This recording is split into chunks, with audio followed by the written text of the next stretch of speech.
would say that raising him as a child was interesting because he's not just the typical 13-year-old. He was never the typical 2-year-old. And I learned so much. I learned so much being a parent. And one of the things I would say was being an advocate for my child. You know, Christopher was diagnosed as gifted, but he was also diagnosed as having ADHD. And it came at a time where he was in 3rd grade and he had been expelled from school. And so it was about me trying to figure out, how can I help my child? I've been trying to go through this for 2 years. I've been asking for help and no one is really giving me the answers that I need. And it took him getting expelled from 3rd grade in order for the assessments to be done, in order for them to identify what the sources of the behaviors were. Christopher was always a smart student. He was never I would say, physical behavior challenge. He was more so talkative and just kind of doing his own thing. And so that became disruptive, therefore resulted in several suspensions and an expulsion. And for me, I was like, I failed as a parent, right? And it wasn't until the assessment came back and I was like, okay, so this helps me. Now, what else do I need to put in place?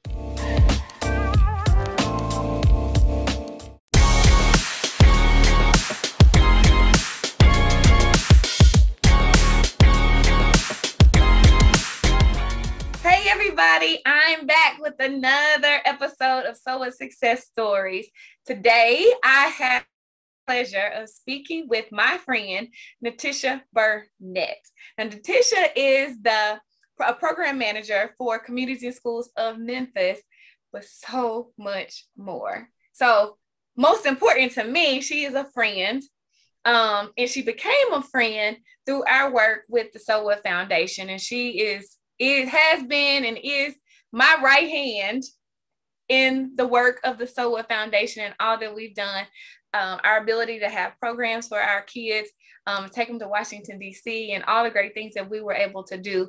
And I give Netisha 100% of that credit for making it happen. She is just an awesome, amazing person. And like I said, most importantly to me, my friend. So Netisha, tell us a little bit about yourself. Oh, Summer, you're so gracious. So my name is Netisha Burnett, as Summer has already mentioned. I guess I can say a native of Memphis. I was born in Fort Jackson, South Carolina, but moved to Memphis a few months after being born. So I've been born and raised in Memphis. I have a son, 13. His name is Christopher. She's already mentioned the program manager at Communities and Schools in Memphis, which I love, a dropout prevention program, working with students kindergarten through college. And I'm also in the military, Air National Guard, coming up on 11 years in August. So that's me. That is awesome. That is awesome. And it sounds so quick and simple and easy, but I'm blessed to have a front row seat to your life and watching a lot of those things that you have experienced. So I'm looking forward to you sharing a little bit more through the questions that we'll ask or that I'll ask you. Okay, so in this program, I have what I call the So What Success system, and that's learning how to overcome obstacles, eliminate excuses, and calculate choices. And I believe that when someone is able to do those 3 things, you can achieve So What Success, and that is success in spite of any obstacles you face. And Netisha, I'm trying to remember how long we've been friends. 6 years. I think it hasn't been an incredibly long time, although I feel like I know. It feels like forever, right? Yes. But in that amount of time, what I do know of you is that you are a So What Success woman. You are a So What woman, that you have dealt with some challenges and you've overcome a lot of challenges. And some of those things, I'm like, wait, how did you do that? How are you handling that? Because you do it and you do it so beautifully and so graciously. So my first question for you, Netisha, is talk about some obstacles that you've had to overcome and just how you have overcome those obstacles. Well, Summer, it's interesting because I always think about obstacles as in like something major, dramatic, or, life-changing. And I always say, I don't have any obstacles. I don't have a story. But I guess that my biggest obstacle is realizing that I do. And I still struggle with that on a day-to-day basis. And so someone listening will be like, how is that an obstacle? Well, because for me, I feel like everything that I've gone through is just life. Like, this is what you're supposed to do. Like, this is just life. It's a day to day. You experience things and you move on. And so for me, the biggest obstacle has been acknowledging that everyone doesn't go through what I go through. Everyone doesn't deal with the things that I have gone through the way that I've dealt with them and come out still on top, or come out still sane, right? Still able to focus, still being optimistic. And so for me, I would say that's the biggest obstacle. Is just how I live my life is an obstacle within itself, even though I don't necessarily see it that way. Well, I think that's a beautiful blessing, though, in perspective, because a big part of so what anyway is mindset. And for you to say you already have that mindset that it's not really about obstacles, it's just like, that's life. It's going to be stuff that happens and you move on, you learn from it, you move forward. And so you just automatically have that mindset. Well, I know for me, even watching you and just knowing you, and you mentioned your son, Christopher, who's 13 now. Being a mom is an obstacle. I know, because I am one. And being a single mom, which you are a single mom, is an obstacle. And you've handled that beautifully. So just have to point that out. And you've had so many other obstacles, like I said, that I've seen you deal with. And I'll give you some examples of how people would see things as obstacles that I've gone through. Of course, single parent, but I had a village. And so, I was able to face that obstacle by building a village of individuals who helped with Christopher. And so it came at ease. Being a parent wasn't what I had heard about, because I always had somebody to watch him. I was always able to Such a blessing. My life. Isn't it a blessing? Right. So I had my dad, who was Christopher's best friend. And so it was never a time I had to wonder, like, okay, who's going to keep Christopher so I can go do this? Or who's going to keep Christopher so I can do that? And even when Christopher was 2, one of the obstacles, or, what could be seen the obstacle, was making a decision to join the military at 29 and leaving my 2-year-old son behind. And that was difficult. I would definitely say it was difficult. It was not an easy decision, but I knew that I had to have a backup plan. I've been a nonprofit for almost 20 years, and nonprofit doesn't have a retirement plan per se. And so it was like, okay, how do I prepare for my future and prepare for my son at the same time? But I overcame that obstacle, made the decision. I'm 11 years in now, and my son hasn't regretted it. He doesn't regret me joining the military, which is the one thing I kind of was nervous about. My father and my mom both played a role in making sure he was good while I was gone. And so, raising him, being a female and him being a male, isn't easy. I only have one perspective. And so he has 2 sets of godparents. He has 2 male figures. He has uncles. He has a grandfather who's definitely active. And, I would say that raising him as a child was interesting, because he's not just the typical 13-year-old. He was never the typical 2-year-old. And I learned so much. I learned so much being a parent. And one of the things I would say was being an advocate for my child. Christopher was diagnosed as gifted, but he was also diagnosed as having ADHD. And it came at a time where he was in 3rd grade and he had been expelled from school. And so it was about me trying to figure out, how can I help my child? I've been trying to go through this for 2 years. I've been asking for help, and no one is really giving me the answers that I need. And it took him getting expelled from 3rd grade in order for the assessments to be done, in order for them to identify what the sources of the behaviors were. Christopher was always a smart student. He was never I would say, physical behavior challenge. He was more so talkative and just kind of doing his own thing. And so that became disruptive, therefore resulted in several suspensions and an expulsion. And for me, I was like, I failed as a parent, right? And it wasn't until the assessment came back and I was like, okay, so this helps me. Now, what else do I need to put in place?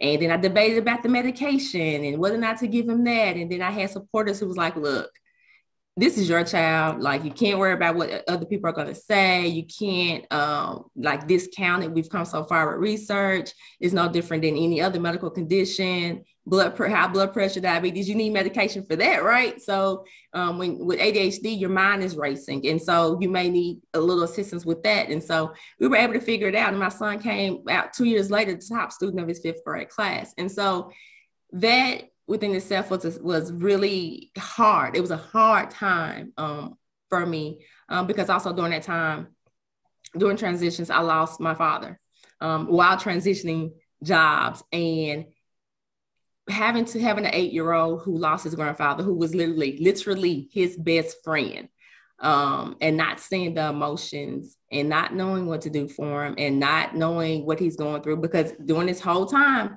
he's going through issues at school. He's being suspended. He's been expelled. He doesn't have his grandfather there. I'm trying to deal with my grief. I'm in between jobs and supporting him. And so it was what someone would call an obstacle. But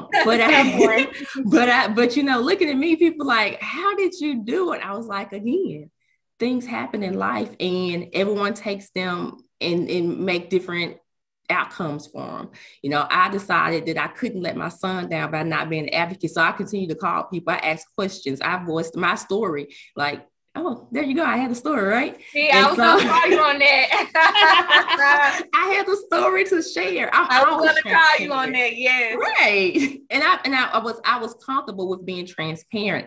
And by being transparent, I was able to find out there are more parents like me who go through similar stories and they don't have the answers. And I'm like, well, look, let me tell you this. This is what I did. This is what's available. This is what they're supposed to do for the children. And so I think that because I'm transparent, which is one of the things, you know, it can be a double-edged sword, but I just take it as, you know, such as life yet again. I think that it helps me to learn more about being a parent, about being a person, and understanding that I'm not the only one that goes through certain things, but I'm the only one that tends to talk about it openly, freely, and not be embarrassed by it. Because we have a stigma in our society that, you know, you still, even decades and generations later, you just still keep your business at home. So, but I learned it, but I didn't live by it. And me either. I broke all those rules, and I broke all those rules. And Netisha, like you sharing that, there's so many parents who are going to watch this who have experienced what you just described. And then some parents who have experienced maybe a little bit less than that, who are like, oh, okay, I'm not crazy. And this, that's an obstacle. That is a challenge. And I know Christopher, and I remember meeting him when he was probably 3 or 4 when I met him, and I was blown away. I'm like, who? He wasn't with you. He was with his godfather. Yeah. And I was like, who is this little boy? Because he was so intelligent, and you should be proud because he's a great child. But I also remember when you were going through those challenges, and I saw how you were navigating, and I was going through my own challenges with my son, and I just remember watching you and observing you, and I could appreciate and respect how you handled it, and I think you agree, like, well, a lot of things in life happen not just necessarily even for us or our experiences, but it has made you, I believe, in the work that we do for other kids and the work you do on your job for other kids and the work we do with the foundation for other kids, that same advocate, that same person who is more knowledgeable because you've already had to go through that process. So that's just one. And then, like you mentioned, the job transition, you mentioned losing your father. You have had challenges, but you have the beautiful mindset and perspective to know that that's life, and you move on, you move forward. So I appreciate that. You talked about a choice, but we're going to get to choices in a second. The next part of the SOA success system is eliminate excuses. What are some of the excuses that you had to get rid of, or some of the excuses that you actually did make and then realize you had to get rid of so that you could overcome those obstacles? Well, I would say the first, dating back to maybe my college years, one of the excuses was, you know, I'm not supposed to be here anyway. You know, being a product of a single parent household. My father was in the military, so he was absent the first 10 or so years of my life. Physically, I know he was always involved, financial support or whatnot, but he lived in a whole other country. And so it was just my mom. And so by societal standards, I was never supposed to graduate, definitely not go to college, definitely not obtain my master's. And I should have been a teen parent. Like those were the stats that were against me because I grew up in an urban neighborhood, went to an urban school, lived in poverty, all in 9 yards, right? And so there was the excuse that I could have used. And I decided to let that be my motivation. And so, so I got to all the way to the master's, and then I became a single parent. And one of the excuses I would always use is, well, I'm not smart enough. I don't know about being a parent. So I'm just doing the best I can, right?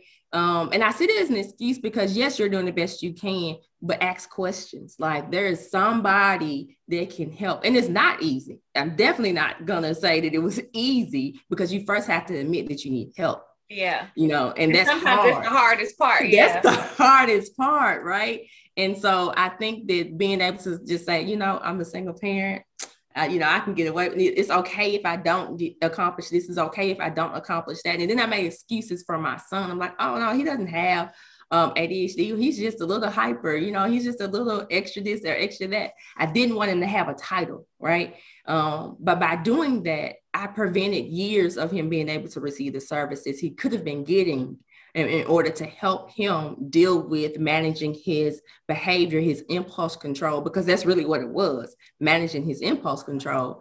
And so I think that making excuses makes it harder to get to a resolution. But we do it. Like, it's human nature, right? You, in your head, you try to rationalize it and say, oh, it's okay because, and it's like, oh, it might be okay, but then what else? And so don't get in the position where you're just too comfortable with it being okay, and you still haven't gotten to a positive or a resolution that makes it even better. Yeah. And I appreciate you sharing that, because it was the same with me, because I had my son at 15 and by someone I didn't know. And so it was the same thing. I'm sure people would have been like, oh, okay, she had a baby when she was 15 and daddy's not there. I understand why she didn't graduate. Mm-hmm. I understand why she didn't go to college. Exactly. But then who suffers? Right. Like, it's a child. Nobody's gonna pay my bills. It helps nothing. It helps nothing at all. Exactly. And so, yeah, you get past those excuses, and it's that mindset that helps you to do that. So thank you for sharing that, girl. And I love it. And I love it because you're going to help so many people, Netisha. I'm just thinking about, it's a ton of single moms, of course, we know that. And it's a lot of single moms and just parents, whether it's a single parent household or not, with children with ADHD, right? And that's a whole other level of challenge when you're trying to love and care for your child. And the other level of challenge is that he's gifted. And so my excuse is, I'm not smart enough to be his parent. Like, literally, I say it all the time. Like, I know it's an excuse. I can go and research and study more and try to do better at trying to understand him. But I use that excuse all the time. His IQ is way higher than mine. So who am I to try to help him rationalize something? Like, I'm just not that smart. Like, but I'm working on it. I'm working on it. Because it's a combination, ADHD and gifted. Like, wow. I can only imagine the challenges that he goes through and how he processes things that I don't understand. Wow. Yeah. I can't even fathom that. But I witnessed that in Christopher, and I see it. And yeah, mama, hats off to you. But you managed it beautifully, though. And it is because of what you said in the very beginning, and that's life. And you handle every single thing in your life the same. I see you handling all the things in your life just the same. It's just another challenge, another thing to be dealt with that you will deal with, and it'll be fine. And it has been. And I mean, like I've seen other challenges you've dealt with and overcome, and I can respect and appreciate that a lot. Okay, so the next element of the SOA success system is calculating choices. And you talked about your calculated choice to join the military, to go into the Air Force. Talk about that, or any other choices that you had to calculate to get to where you are today. So I would say the biggest thing, because let me go back to even college. Like, so the first year I slept. Like, and I know that sounds crazy, right? So my first year, I wasn't out partying. I wasn't out hanging out all night. I was asleep like the first year. And like it boggles even my mind today, right? And so I was on probation the first semester. I was on probation the second semester. Oh, wow, girl, I didn't even know this. Yes. And so really, if even back in our time, I don't know if the rules are still the same, but back then, after one semester of probation, and if you didn't make it the second semester, you were gone. And so it was because I had a praying grandmother. My second semester, I was on, they was like, look, you didn't do it. And I prayed and prayed and prayed. And so I have this thing called faith, right? I'm sure you probably heard of it. I got a little bit of that too. The size of a mustard seed, right? And so I've held on to that my entire life. Literally, I come from a very religious background. And my grandmother is like, she's the model person ever in the world for me. And before I went off to college, she gave me and another one of my cousins that was moving away from home a pillow. It's our praying pillow. And so after that first year, I came home, grandmama, I can't come back to Memphis. I cannot come back to Memphis. And we prayed and prayed and prayed. I got back in for my second year at UT-Knoxville. I was on every probation you can think of, academic, finance, everybody probation, but I made it through. And I made a choice that if God let me get through this, I'm going to do right. And I did. And I still was able to graduate on time, even though my first year in my eyes was wasted with academics, but definitely learned a lot of lessons. And so I say that to say that a lot of my choices are based on my faith. And so I know that when I make this choice and I'm making a positive choice, things are going to work out. And so I made a choice 2 years ago to become the guardian of they're my third cousins, 6-month-old and 2-year-old. And at the time, I was halfway done with Christopher. Like, Christopher was 11. Like, I had got over the 9, like halfway to 18. Like, I was good. I was going down to, hey, almost there. And here we go, starting all the way over, right? And I'm like, what in the world, girl? But it was a choice I felt like I had to make because it was me or foster parents who we didn't know. And that was like a negative. And I always wanted to be a foster parent, right? But it was when Christopher was out of my home and I was able to take in teenagers. Never wanted to little babies or toddlers at all, right? Love them, beautiful, wonderful beings. But no, that was not my calling. But things worked out. Was able to do that. And that choice led to so many changes in my life. I'm at a point where I have to build a village for 2 toddlers at the same time. People are not as young as they were when Christopher was a kid and they have their own kids. So it's not as easy to build that village. I don't have my father here anymore. And they're now 2 and 4, about to be 3 and 5. And the youngest one, he's on the autistic spectrum. And so that's a challenge because I have no earthly idea. And so here we are again, learning things about toddlers and learning opportunities. I don't want to call them disabilities, but learning opportunities for a 2-year-old and a 3-year-old, he's about to be 3, and then independent education plans for students, for SHIP council.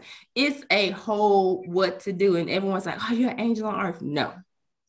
I am a person who made a choice because I knew that my faith told me and has taught me that God would always make a way. And he has. I don't regret it one day. Is it easy? No, definitely not easy. Would I recommend it? I don't know. Honestly, I don't know. Could I get some tips? Yes. Like if you're in the state of Tennessee, I got some tips for you of how the system works and how you can make sure it works for your children that you're taking guardianship for. Because during this process last year, unfortunately, my cousin, who's their father, was killed.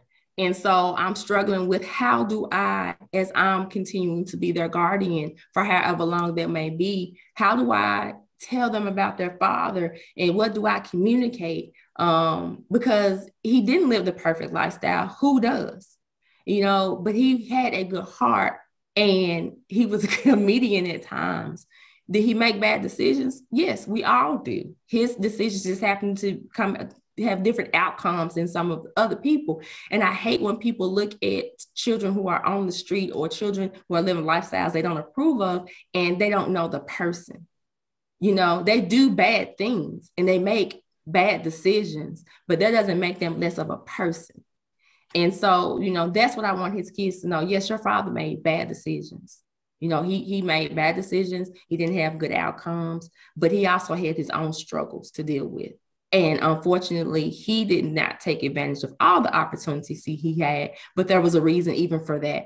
Right. And that's the biggest struggle though. How and when do I communicate those things? Well, Netisha, I know you and I know that, and I'm not the least bit worried about how and when, because one, your faith, you already know.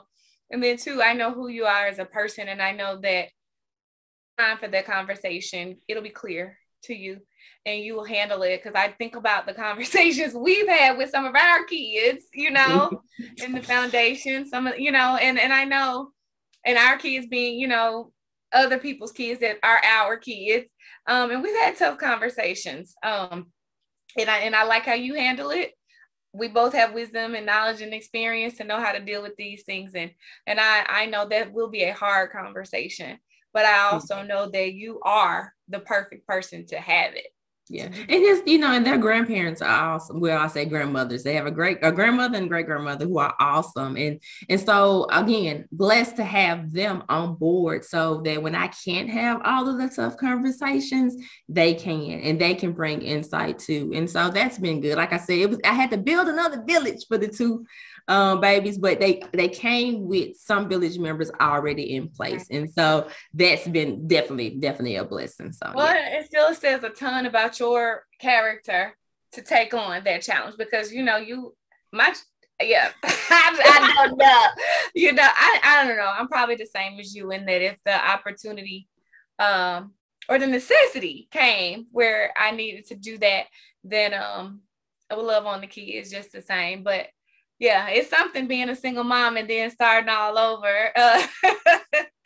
But I applaud you for that. I applaud you, and I've seen you with them, and I know you do an excellent job. And you've been trained and prepared to deal with that and to deal with so much more.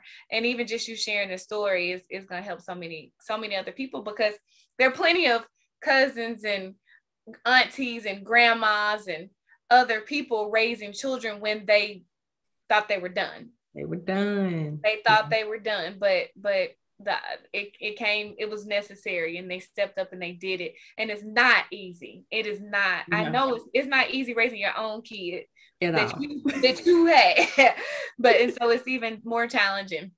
So I applaud you for that. And I see God all in that too. But I know you're equipped to do it.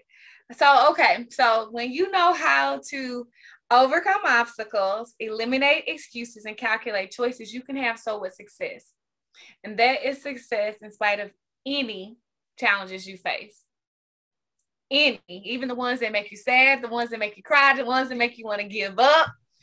The ones, and just being real, when I say give up, that might make you even consider suicide.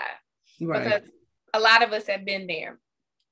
But when you know how to do those three things, then you can have so much success. And Netisha, you have a story. I just found it out. Did you? Yeah, exactly. And you've only shared a part of it, so you definitely have a story.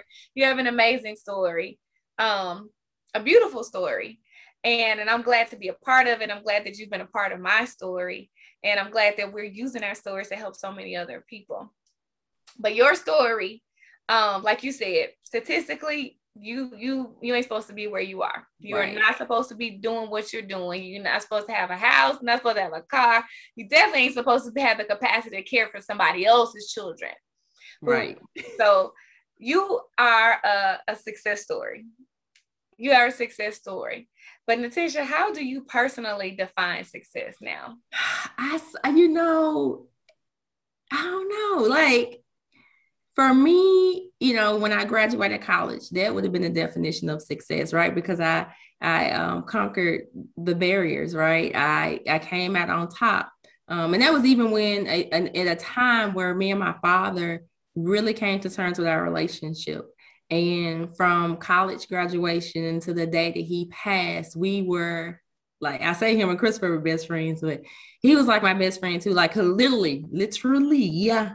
Talk to him about anything. And so I think that it's just acknowledging a challenge or acknowledging an obstacle or, just giving it a try. And I know that sounds real vague and kind of, all over the place, but trying. Like, it doesn't mean that you have to come out on top every time. But if you don't try, how are you going to know that you won't come out on top, right? It's even going to college was never something I was told I had to do. Right. Even though my mom was college educated, my father had a college education as well, but I was never told I had to go to college. I just did, right? I never researched it. I just kind of went. So I gave it a try, right? And ended up with 2 degrees.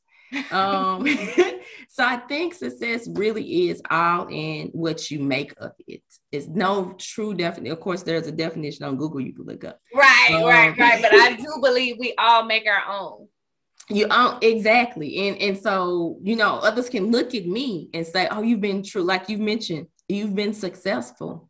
Yes, but not by anybody's definition, by my definition and on my own terms. And I think that when you allow yourself to be your own spectator, like your own judge, and you let only you determine whether or not you're successful and not others, that's when you truly achieve success. And I'm not successful every day. There are times when I'm like, oh, I wonder what they would think if I did this. Oh, and it's human nature, right? Because like that's how we're brought into this world, incorporating other people's opinions and judgment of us. And so, you're gonna every now and then. But at the end of the day, after you've asked all those questions of what others may think, ask yourself, okay, what do I think? Yeah. Did I give it a try? Did I give it my best try? And even if I didn't, did I achieve what I was trying to achieve, even if it wasn't at 100%? And then how can I do better next time? Like, it's not about being perfect at all. But for me, it's just about giving it a try. Yeah, I love it. Being brave enough to try, and then recognizing that you won't have all the answers. You won't know all the time. Just like you said, in some of your challenges with Christopher being gifted, having ADHD, and now you have the baby that has on the autism spectrum. It's always opportunity to learn. Mm-hmm. And that helps to alleviate some of the fear and the concern, and to help to push you to be successful at whatever you are doing. So I appreciate that definition. And I also appreciate the fact that you mentioned your degrees. And so I didn't, you mentioned UT, that you went to UT, and that's good. I forgive you for that. For undergrad. And because you did that, I didn't have a chance to meet you back when I was in undergrad at the University of Memphis. But then you came to your senses, and then you came to the University of Memphis for a master's degree. Yes, I came back home. I did. And that was because I made another choice, right? After I finished undergrad at UT, I went directly into nonprofit. I had done my internship at juvenile court, had met a young man who talked about if he would have just had a different environment and different choices, he would not have been facing a murder sentence as a co-defender at the age of 16. And so I worked at the residential facility, and I was like, how do nonprofits run? Like, is this how it's supposed to go? And I had so many questions. So I made a choice to go to grad school, major in public administration, with a certification in nonprofit management. And so that was my concentration. And so I came back home to Memphis. I learned all I could, and I didn't look back. I did graduate from the University of Memphis back in 2006. And even that was a story. It was, but I'm so glad I made that choice, and I was successful in graduating and getting the master's. I'm the first grandchild to do such a thing. And I was the first grandchild to get a college degree and then go on to get a master's. But I come from a family of educations and individuals with degrees. So that wasn't anything new. My aunts and uncles, but being the grandchild to try to set a course for other cousins has always been, on my mom's side anyway, was always a goal of mine too. So yeah, I did. I am like a house divided with Big Orange Country and the Memphis Tigers. So it's okay. It's okay. I just claimed the Memphis, University of Memphis for you. You know, that's where my heart is, my loyalty. And I love it. And I love it. And I love that you went after, you went through your degree with nonprofit. I had no interest in nonprofit myself until I found my purpose and I found my calling, and I started the So What Foundation. And I mentioned earlier that you were my right hand, but I do have to tell the story just a little bit more. And that you work for Girls Inc. and that I really think it was all divine how it all happened. And that, are you frozen? Oh, no. Oh, okay. She was taking it out, Lynn. I was like, okay, that part will get edited out. I was like, wait. So it was just really to me, it was really divine. It was really beautiful when you asked me to speak at Girls Inc. You invited me to speak at Girls Inc. because I had met you at that time when I first met Christopher and realized how awesome and amazing this little boy was. And that's when we met. And then here we are years later, and you invited me to speak at Girls Inc. And then just how life happens, like you have already said and embraced, that your time with Girls Inc. had come to an end. And you had time, you had some free time, and I needed some help. And I didn't know anything about nonprofit other than I had started one and didn't know what to do with it. And you came in and you helped me to make it something. You helped me to make it something. We had our very first workshop. We got set up. You know, the nonprofit was it was a 501c3. I had handled all the administrative stuff, but we weren't doing anything for kids until you. And so I will always remember that, and I will always be indebted to you for that, for getting us started, but not only getting us started, but you have been dedicated to helping me, even with all the other stuff you got going on, make the So What Foundation something that's been really helpful, really beneficial, and life-changing for the kids that we work with. And so I applaud you, and I'm just grateful. I'm grateful for who you are and that you're my friend. Well, Summer it goes both ways. I know Summer Owens, y'all. Like, I know somebody famous. Girl. No, ma'am. It's been an honor, it's been a blessing, and I'm just excited. I'm excited for who you are, what you already said that part, but all that you're about to do, all that you're already doing, all that you're about to do, and we're about to do too. So I have one last question for you. Gotcha. So you have been through a lot, because now you know you for real got a story. I have a story. You've been through a lot, and Netisha, you didn't even mention it, but I'm going to mention it just because I think it's worth mentioning. I know it's worth mentioning it, and I know it will help some people. One of the biggest obstacles that you've had too was losing your brother. Yeah. And so, you know what? It's so crazy you say that, because when I kept trying to think of, how I was going to introduce myself, what was I going to say, right? I thought about that. I was like, I don't have a story. I'm just a girl who was termed a military brat at birth, came to Memphis at a couple of months old, lost her brother to an accidental shooting at the age of 10.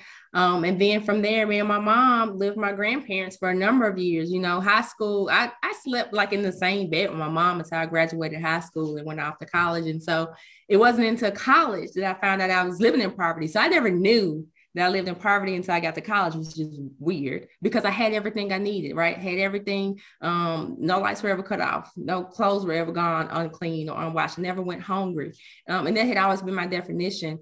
And losing my brother at 10, it was a security blanket, right? Because I always had an older brother to protect me. And so now here I am kind of on my own, but I had a cousin that kind of stepped into that, into that slot.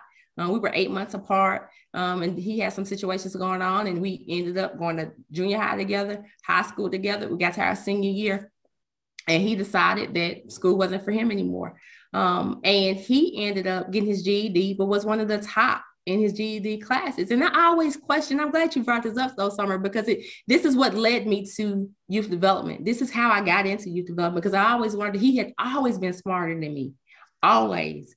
And I always wondered, why did he pick that path? How did I end up where I was and he didn't, even though he was much smarter? And so when I got to college, I majored in sociology, the study of human behavior. And because I wanted to know, like, I'm inquisitive, nosy. Yeah. Sure, no, I get it. I love it though. So that's kind of how I got to where I am, really because of choices that were made even in the same type of environment and situation, because we grew up in the same household our teenage years, but his decisions were different than mine. And like, I'm like, he had so much potential, way more potential than I felt like I had. But he chose a different path, and I just wanted to know why. And of course, now I understand it more than I did then. Sure. But even losing my brother and understanding what my mom went through, now I understand it. Back then, I did not understand it. And so, you know, looking back, I'm like, okay, now I see why she took breaks from work and she was still dealing with grief. I cannot imagine losing a child.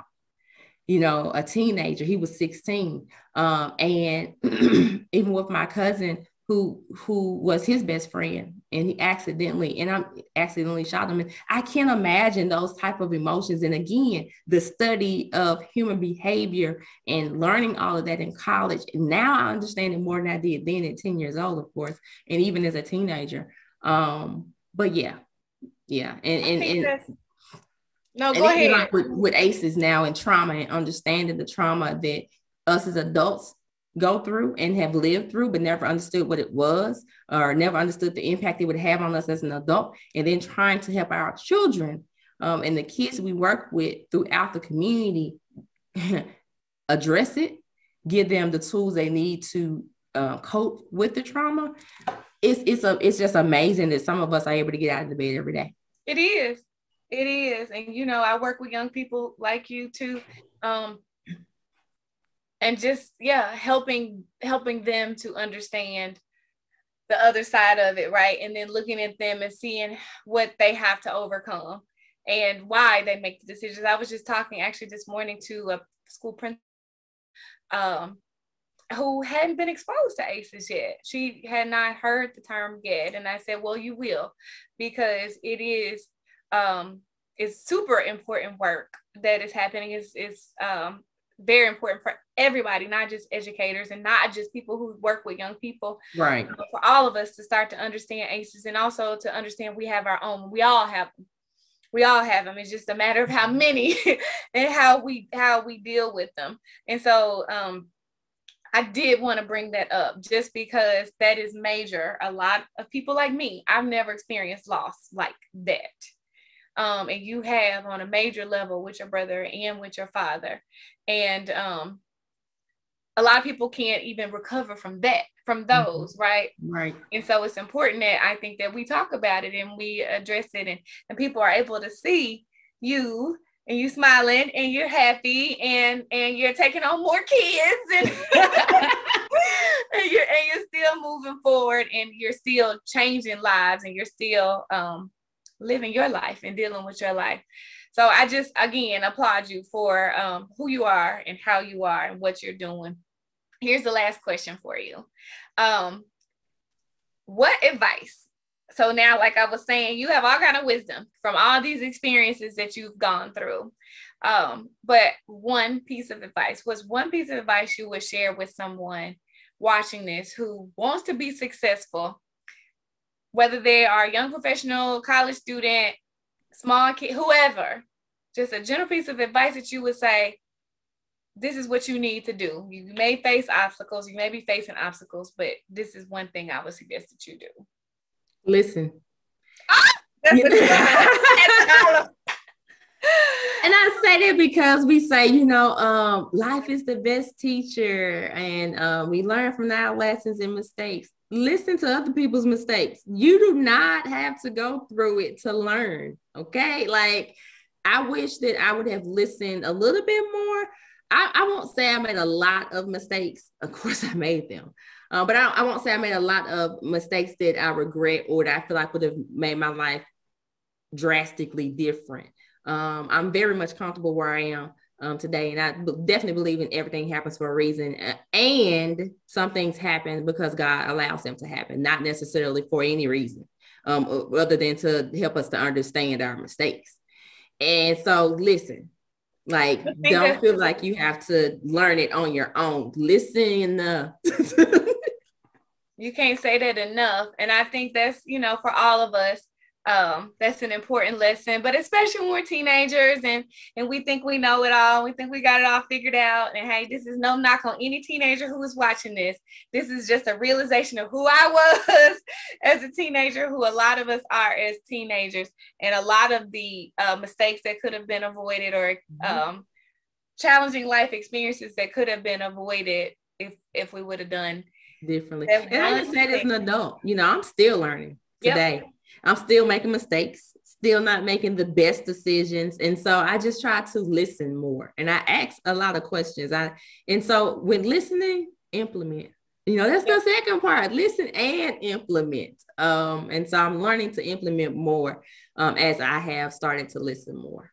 I think that's powerful. And I mean, and that's the reality. There's very little in life that you will go through that somebody else hasn't already gone through. Very little. And you can listen to how to avoid it or how to get through it. Yes.